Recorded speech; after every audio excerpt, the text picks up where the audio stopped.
चंगाई पाने की? 1000 गुना अधिक तीव्र इच्छा परमेश्वर की है आपके लिए कि आप उस जल्दी चंगाई पा जाओ। अगर आपके पास धन की घटी है तो परमेश्वर आपसे अधिक उसके मन में है कि आपको वो दे, लेकिन बीच में अवरोध क्या बन रहा है, बीच में बाधाएं क्या हैं, उसी बाधाओं को हम समझेंगे और वही बाधा हट जाएगी, वही अवरोध, वही बैरियर हट जाएगा। आप और परमेश्वर मुलाकात हो जाएगी और जो कुछ आप मांग रहे हो और जो कुछ वो देने वाला है सब आपके पास होगा। आमीन, हालेलुया, हालेलुया। लेकिन उत्साहित बन के रहना। हमेशा उसी को रोटी दी जाती है जिसके पास भूख होती है। परमेश्वर व्यर्थ वस्तु किसी को कुछ नहीं देता। अगर आपके पास किसी चीज की लालसा है, इच्छा है और तीव्र इच्छा है, परमेश्वर उसे पूरा करता है।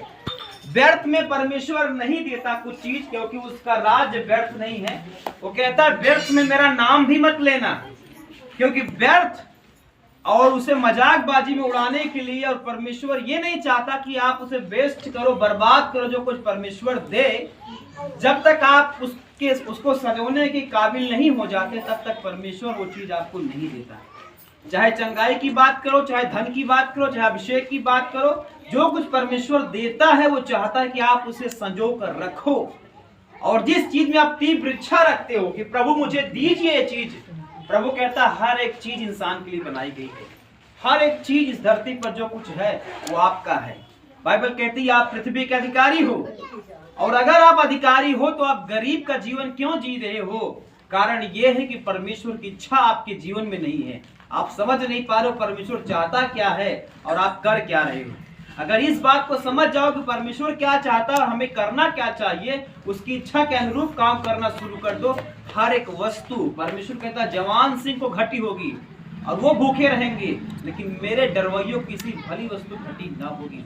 हालेलुया। अर्थात एक बलवान, एक सामर्थी, जिसको शेर बोला जाता है, जंगल का शेर, सबसे खूंखार जानवर, बाइबल कहती है उसको घटी होगी, वो भूखे रह जाएगा, लेकिन मेरे डरवैये, मेरे मानने वाले, मुझ पर विश्वास रखने वाले, अगर वो मेरी इच्छा पर चलेंगे तो उन्हें किसी भी भली वस्तु की घटी मैं कभी नहीं होने दूंगा।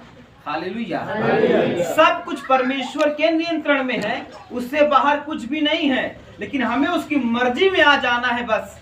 अगर उसकी मर्जी में हम आ गए, हर एक भली वस्तु हमारे लिए बनाई गई है, हर एक अच्छी वस्तु सृजी गई इस धरती पर, वो हमारे लिए है। हालेलुया, बोलो यीशु मसीह की। तो हमें जानना है परमेश्वर की मर्जी क्या है, और परमेश्वर और मेरे बीच में जुड़ने में कनेक्शन कहाँ कटा हुआ है। कौन सी चीज मुझे रोक रही है ईश्वर से जुड़ने में? कौन सी चीज है जो मेरी आशीष को रोके हुए है? जबकि इधर वाला भी चाह रहा है कि तुझे आशीष दिया जाए, और आप भी चाह रहे हैं कि मुझे छुटकारा दिया जाए, मुझे आशीष दिया जाए, तो बीच में रुकावट कौन सी चीज बनी है? बीच में रोक कौन रहा है आपकी आशीष को? आपने अपने बच्चे को पैदा किया तो कभी नहीं चाहा कि आपका बच्चा गरीब, बीमार, असहाय, हताश, निराश रहे, या लूला या लंगड़ा, काना, अंधा रहे। आप कभी नहीं चाहोगे। तो अपने स्वर्गीय पिता को सोचो कि क्या वो चाहेगा आपकी एक आंख ना देखने पाए, एक कान आपका बहरा रह जाए, एक पांव आपका लूला बन जाए, लंगड़ा बन जाए, आप काने बन जाओ, अंधे बन जाओ? उसकी मर्जी कभी नहीं होगी, उसकी मर्जी कभी नहीं होगी। तो जब उसकी मर्जी नहीं है तो रोक कौन रहा है कि आपको जो आपकी आंखें दी हैं वो देखना शुरू कर दे? कौन सी चीजें हैं जो उसे रोक रही हैं? हालेलुया। उन्हीं चीजों के बारे में हमें जानना है कि कौन है जो बीच में रोक रहा है। हमारे और हमारे पिता के बीच में किसने फूट डाली है, किसने रोक लगा दी है, किसने उस बात पर हस्तक्षेप किया है कि मेरा पिता मुझे न देख पाए और मैं पिता के पास न जा पाऊं और उसकी मर्जी पर न चल पाऊं। Hallelujah, hallelujah, hallelujah. उजियाले को कौन रोकता है आपके पास आने से? अर्थात मैं कहूं कि आपको चलने में कौन ठोकर दिलाता है? अगर आप देखोगे तो चल पाओगे सीधे रास्ते से। अगर यही देखना बंद हो जाए, अर्थात एक अंधेरा आ जाए, तो क्या आप देख सकते हो? जब देख नहीं सकते तो आप चल नहीं सकते, और चल नहीं सकते तो रास्ता आगे नहीं बढ़ सकता। हालेलुया। अर्थात उजियाला हमारा परमेश्वर है और वही उजियाला हमारे लिए बनाया गया है, लेकिन उसी उजियाले को अंधियारा कौन कर दे रहा है? बाइबल कहती है परमेश्वर ने मनुष्यों को सीधा बनाया था, परमेश्वर ने मनुष्यों को अच्छा बनाया था, परमेश्वर ने जो कुछ सृजा उसने कहा सब कुछ अच्छा है। पहला दिन बनाया उसने कहा यह भी अच्छा है, पेड़ बनाया उसने कहा अच्छा है, चंद्रमा बनाया उसने कहा यह भी अच्छा है। पहला दिन जो कुछ बनाया गया उसने कहा पहला दिन अच्छा है। दूसरे दिन जो कुछ उसने बनाया, आसमान, समुद्र, तारे, चंद्रमा, जलचर, जीव जंतु, पेड़ पौधे, जो कुछ उसने बनाया उसने कहा सब कुछ अच्छा है, एवरीथिंग इज गुड, सब कुछ अच्छा है। जब परमेश्वर ने कहा पहला दिन अच्छा, दूसरा दिन, तीसरा दिन, चौथा दिन, यहां तक छठवें दिन तक जो कुछ उसने बनाया कहा सब कुछ अच्छा है। उसने मनुष्यों को बनाया, उसने कहा सब कुछ अच्छा है। अर्थात जब मनुष्य को उसने बनाया तो उसके अंदर बीमारी नहीं थी, न उसके अंदर रोग था, न उसके किडनी फेल थी, न उसका फेफड़ा फेल था, न उसको सांस फूलने की बीमारी थी, न उसको कोई रोग था, न उसको दमा की प्रॉब्लम थी, न ब्लड कैंसर था, न टीबी था। उसके अंदर कुछ भी ऐसी चीजें नहीं पाई जाती थी। प्रभु ने कहा सब कुछ मैंने जो कुछ बनाया है सब कुछ अच्छा बनाया, सब कुछ सुंदर बनाया। जो कुछ उसने बनाया उसने कहा सब कुछ मैंने अच्छा बनाया, सुंदर बनाया, भला और चंगा बनाया। लेकिन किसने बिगाड़ दिया आपको, आपके सूरत को, आपके सीरत को, आपके रूप को, आपके जीवन को किसने बिगाड़ दिया? क्या आप उसे जानने का प्रयास नहीं करना चाहते? ये कौन है वो शख्स जिसने आपको बर्बाद कर दिया? प्रभु ने कहा कि तुम धनवान किए गए हो मसीह यीशु में, तो कौन सी चीज है जो आपको अभी गरीब बना के रखे हुई है? कौन सी ऐसी चीज है? उसने कहा मेरे मार खाने से तुम चंगे हो चुके हो। तो कौन सी वस्तु है, कौन सी चीज है, कौन सी प्राणी है, कौन सी आत्मा है जो हमको बीमार करके रखी हुई है हमारे जीवन में? हालेलुया। हमारे जीवन में ऐसी क्या चीजें हैं जो उस खास तरह की बीमारी से मैं परेशान हूं, उस खास तरीके से रोग जो मेरे जीवन में है, मैं क्यों परेशान हूं? हालेलुया। वही परमेश्वर आपको दिखाना चाहता है कि वही कांटा निकाल दे, वही रास्ता, वही पाप की दीवार को गिरा दे। मेरा और तेरा संपर्क हो जाएगा, मेरा और तेरा मुलाकात हो जाएगा, और जो कुछ तू चाह रहा है और जो कुछ मैं देना चाह रहा हूं वो सब कुछ तुम्हारे करीब आ जाएगा। हालेलुया। जब आदम बनाया गया तो आदम में सारी परिपूर्णता, अर्थात आदम इनपरफेक्ट नहीं था, आदम परफेक्ट था। अर्थात उसके अंदर कोई ऐसी चीज नहीं थी जो बुरी थी, सब कुछ अच्छा चल रहा था। वो बुराई को जानता भी नहीं था, बुराई क्या होती है, पाप क्या होता है, गुनाह क्या होता है, उसको कुछ भी नहीं पता। वो सिर्फ एक बात जानता था, परमेश्वर मेरा पिता है, परमेश्वर मेरा सृजने वाला, बनाने वाला खुदा है, वही मेरा परमेश्वर है, और जो कुछ वो मुझे कमांड देगा, जो कुछ मुझे कहेगा मैं वही करूंगा, उसके सिवा मैं कुछ बात को नहीं जानूंगा। मैं सिर्फ अपने पिता की बात सुनूंगा, उसकी मानूंगा और उसी पर चलूंगा। और आदम चलता रहा, कई साल बीत गए, आदम परमेश्वर की कमांड में, उसके हुक्म के तहत वो चलता रहा। परमेश्वर रोज उससे मिलने के लिए आता, रोज उससे मुलाकात करता और रोज आदम का हाल चाल पूछता कि आदम तू कैसा है आज? आदम कहता अच्छा हूं पिता, आपकी दया, आपका अनुग्रह है कि मैं सब कुछ अच्छा है मेरे जीवन में। तो आदम को परमेश्वर ने कहा सारी पृथ्वी पर अधिकार रखना, इस पूरे आदम के वाक पर तेरा अधिकार होगा। शेर, सिंह, जितने कुछ है, हाथी, जानवर, पेड़ पौधे, जितने कुछ इस यहाँ पर बनाए गए हैं, सब पर राजा तू होगा, सबका नामकरण तू करेगा। जो कुछ तू करेगा, तू अदन का राजा है, तू अदन बाग का तू राजा है। जो कुछ तू यहाँ कहेगा वही होगा, और वही होता था। आदम महिमा में था, आदम चाहता एक सेकेंड में इस छोर से उस छोर पहुंच जाता, वहां से वहां पहुंच जाता। वो महिमा की सामर्थ थी, वो अद्भुत सामर्थ थी। आदम महिमा में था और आदम सोचता ही था और यहां से वहां चला जाता था। अर्थात एक महिमा में उपस्थिति उसके साथ थी। परमेश्वर का कमांड नहीं टूटा था, परमेश्वर की आज्ञा नहीं टूटी थी, प्रभु की मर्जी उसके साथ थी।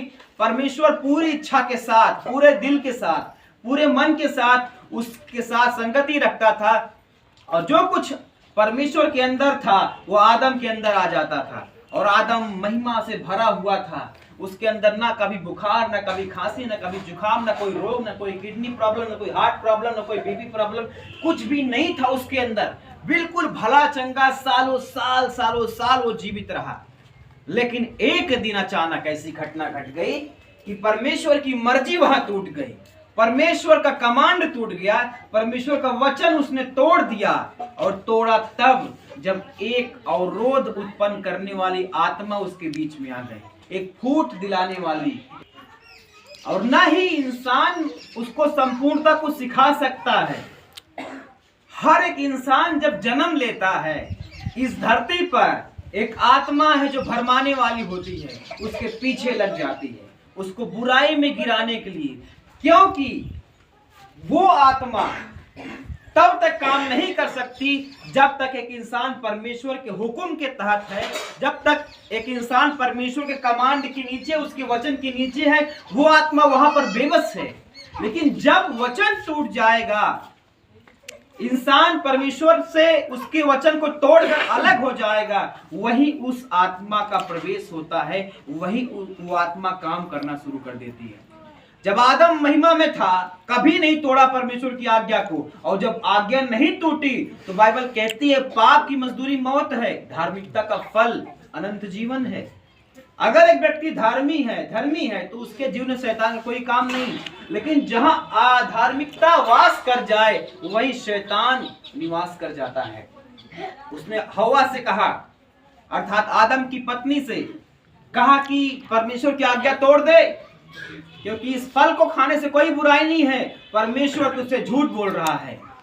उसने बहकाया और उस हवा ने सुना उसकी बात को। जब सुना और देखा और सोचा तो उसके मन में एक गलत अभिलाषा उत्पन्न हुई। जब अभिलाषा उत्पन्न हो गई तो वहीं पर परमेश्वर की आज्ञा को इंसान ने तोड़ दिया, वहीं पर परमेश्वर के कमांड को लोगों ने तोड़ दिया।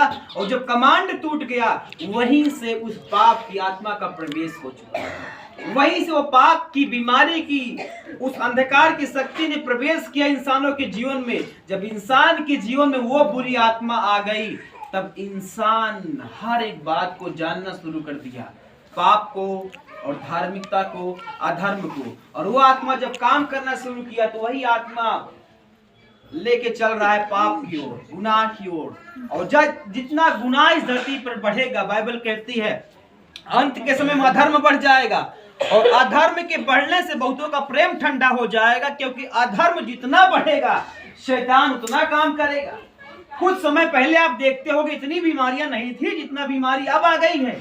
आप कहते हो खान पान एक बाहरी एक कारण बता सकते हो आप, लेकिन एक आंतरिक रीजन है, एक आत्मिक कारण है कि शैतान अपने एजेंट के थ्रू, अपने लोगों के द्वारा वो अपना जड़ पकड़ रहा है। जिसको मरना था 100 साल पहले, वो मर जा रहा है 50 साल के पहले। जो 70 साल 80 साल जीता था, अब इंसान कितने जी रहे हैं? जितना समय अधिक बढ़ता जा रहा है, शैतान पाप बढ़ता जा रहा है, और पाप बढ़ने के कारण शैतान नियंत्रण कर रहा है लोगों के जीवन में। जितना अधिक पाप बढ़ेगा, उतना अधिक शैतान की ताकत बढ़ेगी। और बाइबल एक तरफ कहती है जितना पाप हुआ, उतना उससे बढ़कर अनुग्रह भी तैयार है परमेश्वर का, वो बचाने के लिए भी तैयार है। हालेलुया। खैर, हम बात कर रहे थे कि कहां से बात बढ़ गई और बीमारी कहां से पैदा हो गई। बीमारी वहां से पैदा हो गई जब परमेश्वर की आज्ञा का उल्लंघन इंसानों ने करना शुरू कर दिया। इंसानों ने परमेश्वर की बात मानना बंद कर दिया। उन्होंने कहा कि कौन परमेश्वर है, कौन ईश्वर है, मैं नहीं जानता, मैं नहीं पहचानता। ऐसा कर करके इंसानों ने पाप किया। जब पाप किया तो परमेश्वर ने अपना मुख फेर लिया। अभी तक आदम महिमा में था और परमेश्वर उसके साथ साथ चलता था, रोज से मुलाकात करता था, रोज से बातचीत करता था और रोज मिलने के लिए आता था। लेकिन जैसे इंसानों ने परमेश्वर की तरफ से मुख फेर लिया, वैसे ही परमेश्वर ने भी अपना मुख फेर लिया। क्योंकि परमेश्वर कहता है अगर तू टेढ़ा बनेगा मैं तिरछा बनूंगा, और अगर सीधा बनेगा तो मैं तेरे साथ भी सीधा बन जाऊंगा। हालेलुया। आइए हम रोमियो उसका 3 अध्याय पढ़ेंगे, उसके 9 पद से पढ़ेंगे। लिखा है तो फिर क्या हुआ, क्या हम उनसे अच्छे हैं? कभी नहीं, क्योंकि हम यहूदियों और यूनानियों दोनों पर यह दोष लगा चुके हैं कि वे सब के सब पाप के वश में हैं। जैसा लिखा है, कोई धर्मी नहीं, एक भी नहीं, कोई समझदार नहीं, कोई परमेश्वर का खोजने वाला नहीं, सब भटक गए, सब के सब निकम्मे बन गए, कोई भलाई करने वाला नहीं, एक भी नहीं। उनका गला खुली हुई कब्र है, उन्हें अपनी जीभों से छल किया है। हालेलुया। एक बात नोट करिए, अगर एक इंसान, जहां पर पाप होगा वहां शैतान का निवास होगा, क्योंकि पाप परमेश्वर से दूर करता है और पाप शैतान की रोटी है। जितना अधिक इंसान पाप में गिरता जाएगा उतना अधिक शैतान उस पर कब्जा करता जाएगा। आज एक छोटा पाप करने वाला कल एक बड़ा पाप क्यों करना चाहता है? क्योंकि एक आत्मा उसके पीछे लगी हुई है। जितना पाप करोगे उतना शैतान कब्जा करेगा, और जितना शैतान कब्जा करेगा उतनी बीमारी कब्जा करेगी, उतनी बीमारी आएगी। हालेलुया। शैतान, जिसको बोलते हैं परमेश्वर का विरोधी, जितना अधिक परमेश्वर चाहता है कि आप चंगे हो जाओ, शैतान बिल्कुल उसके अपोजिट चाहता है कि आप कभी न चंगे हो। शैतान एक मकसद से जीता इस धरती पर कि जो परमेश्वर के लोग हैं, जिसको परमेश्वर ने इस धरती पर बनाया है अपने स्वरूप में, उन सबको कभी चैन से मैं जीने न दूं। उनकी जान लेने के लिए, उनका जीवन बर्बाद करने के लिए, उनको चैन की रोटी ना खिलाने के लिए, उनको खाने ना देने के लिए वो हमेशा प्रयास करता रहता है। वो एक मकसद से जीता है, यही कि इंसान इस धरती पर चैन से जीने कभी ना पाए। इसीलिए वो पाप कराता है, और पाप हुआ तो शैतान आएगा, और शैतान आएगा तो बीमारी आएगी, और बीमारी आएगी तो यही रिजल्ट होगा कि सब परेशान हैं, सब रोगी हैं, सब दुखी हैं, सब, कोई गरीब है, कोई बीमार है, किसी की किडनी फेल हो गया, किसी का हार्ट का बीमारी, किसी का सांस फूलने की बीमारी है, किसी का दमा का रोग है, सबको अलग अलग बीमारियां पकड़े हुई हैं। और अगर यही पाप बढ़ता चला जाएगा तो एक नई बीमारी जन्म लेगी। अगर यही पाप रोका ना जाएगा तो इंसानों के जीवन में शैतान संतुष्ट नहीं है एक बीमारी देकर, वो और भी प्रयास करेगा, और पाप और अधिक बीमारी, और पाप और अधिक बीमारी। अभी एक किडनी फेल हुई है, अभी वो संतुष्ट नहीं है, वो चाहेगा दूसरी भी फेल हो जाए, दोनों फेल हो गई, अब वो चाहेगा माइंड खराब हो जाए आपका। अर्थात जब तक कब्र में ना मिला दे शैतान, तब तक उसका प्रयास जारी है कि मारता रहे इंसानों को, मारता रहे इंसानों को। हालेलुया। अब वो चाह रहा है, उसकी मर्जी ये है कि इंसान को बर्बाद किया जाए। अब देखते हैं, खैर इसकी बात कि एक अगर हम अपने अधिकार में आ जाएं, अपने हम वास्तविक रूप में आ जाए, तो शैतान हमारे पांव के नीचे है। प्रभु ने कहा कि उसने सब कुछ जयवंत कर दिया, सब कुछ जीत लिया है। अब शैतान, दुष्ट आत्मा आपके पांव तले होंगी, तू जवान सिंह और अजगर को लताड़ेगा। अगर हम अपने अधिकार में अपनी वास्तविकता को जानकर जैसा हमें चलना चाहिए वैसा जीवन अपने आप का बना ले, तो हम शैतान को पांव तले कुचल सकते हैं, उस बीमारी से निजात पा सकते हैं, उस रोग से आजाद हो सकते हैं। अगर हमने समझा और माना और उस पर चलना शुरू कर दिया तो शैतान हमारे वश में होगा, ना कि हम शैतान के वश में होंगे। हालेलुया। नाता कहां से टूट गया? हम पढ़ेंगे 3 अध्याय रोमियो उसके 1 पद से। अतः यहूदी की क्या बड़ाई या खतने का क्या लाभ, हर प्रकार से बहुत कुछ। पहले तो यह कि परमेश्वर के वचन उनको सौंपे गए। आगे हम पढ़ेंगे यहाँ 3 उसके 14 से पढ़ेंगे। उनका मुंह श्राप और कड़वाहट से भरा है, उनके पांव लहू बहाने को फुर्तीले हैं, उनके मार्गों में नाश और क्लेश है, उन्होंने कुशल का मार्ग नहीं जाना, उनकी आंखों के सामने परमेश्वर का भय नहीं, हम जानते हैं। हालेलुया। अब बाइबल हमें समझाना चाहती है कि इंसान परमेश्वर का भय छोड़ दिया है। वो पाप करने में उसको कोई भय नहीं, चोरी करने में कोई भय नहीं, व्यभिचार करने में कोई भय नहीं, नशा करने में कोई भय नहीं। उसको जिसको चाहे उसका गला काट दे रहा है, जिसको चाहे उसके साथ जो व्यवहार कर रहा है। इंसान बिल्कुल डर से मुक्त। क्यों मुक्त है? क्योंकि उसको परमेश्वर का ज्ञान नहीं है, और परमेश्वर भी अपना मुख फेरे हुए है कि ये पापी जाति, मैं इनके साथ नहीं रह सकता, क्योंकि जहां अंधकार है वहां उजियाला नहीं, जहां उजियाला है वहां अंधकार नहीं। सिर्फ एक चीज रह सकता है, अगर उजियाला रखना चाहते हो तो उजियाला रहेगा, अंधियारा रखना चाहते हो तो अंधियारा रहेगा। वो आपकी मर्जी है। आज हर एक इंसान स्वतंत्र है कि वो परमेश्वर से नाता जोड़ ले और अपने छुटकारे को पाले, और इंसान स्वतंत्र है कि पाप से जुड़ा रहे, बीमारी से जुड़ा रहे, शैतान जो चाहे उसके जीवन में करता रहे। वो आपकी मर्जी, आपकी इच्छा है। अगर मन फिराना चाहोगे, परमेश्वर खड़ा है एक बड़ी तीव्र इच्छा के साथ, मेरा बेटा इस बीमारी में है, मुझे निकालना है, लेकिन एक अवरोध, एक बैरियर, एक पाप की दीवार है जो परमेश्वर को आने से रोक रही है, और आपकी इच्छा कभी पूरी नहीं हो पाएगी अगर आप उस पाप की दीवार को नहीं गिराओगे। वो पाप की दीवार रोकेगी, क्योंकि अगर पाप है तो मृत्यु है, और अगर जहां मृत्यु है वहां जीवन क्या करेगा? क्योंकि परमेश्वर अपने वचन को कभी नहीं तोड़ते। उन्हीं के वचन में लिखा है कि अगर पाप करोगे तो मरोगे, और अगर पाप से मन फिराओगे तो स्वर्ग आपके जीवन में आएगा। हालेलुया। वही, उसी का वचन, उसी का विधान, उसी का संविधान चलता है। अगर पाप हुआ तो शैतान को लीगल राइट्स है, लीगल अधिकार है उसको आपके जीवन में काम करे। अगर पाप ही खत्म हो गया तो शैतान का अधिकार खत्म हो जाएगा, और शैतान का अगर अधिकार खत्म हो गया, वो दीवार वहीं से गिर जाएगी, और उसका प्रकाश जो आप तक पहुंचना चाहिए आपके मुख पर चमकना शुरू हो जाएगा। Hallelujah, hallelujah. कहता हूं आपका अंगीकार होना चाहिए। आप जहां पर बैठे हो, 3 दिन के लिए यहाँ आए हुई हो, मैं कहता हूं अगर आपकी मर्जी होगी, आपकी इच्छा होगी, तो नशा क्या आप करने की बात छोड़ो, उसको देखने का मन आपको नहीं करेगा। ऐसा 3 दिन में होगा आपके साथ। आमीन। ऐसा होगा, प्रभु करेगा आपके साथ, लेकिन वो आपकी मर्जी चाहता है। उसने कहा अंधे, एक अंधा उसके पास आया, प्रभु ने कहा क्या चाहता है तू? तो क्या परमेश्वर को नहीं दिख रहा कि वो अंधा है? लेकिन परमेश्वर पूछ क्यों रहा है कि तू क्या चाहता है? उसने कहा मैं देखना चाहता हूं प्रभु। उसने कहा तेरे विश्वास के अनुसार जो कुछ तू मांग रहा है वो तेरे लिए हो जाए। हालेलुया। प्रभु आपकी मर्जी चाहता है कि आप क्या छुटकारा पाना चाहते हो, पाप से निकलना चाहते हो। अगर निकलना चाहते हो तो प्रभु कहता है निकला वहां से, और आप निकल जाओगे। हालेलुया। बोलो यीशु मसीह की जय। तो पाप की दीवार क्या है? पाप की दीवार शैतान है, और शैतान तब तक रहेगा जब तक पाप है।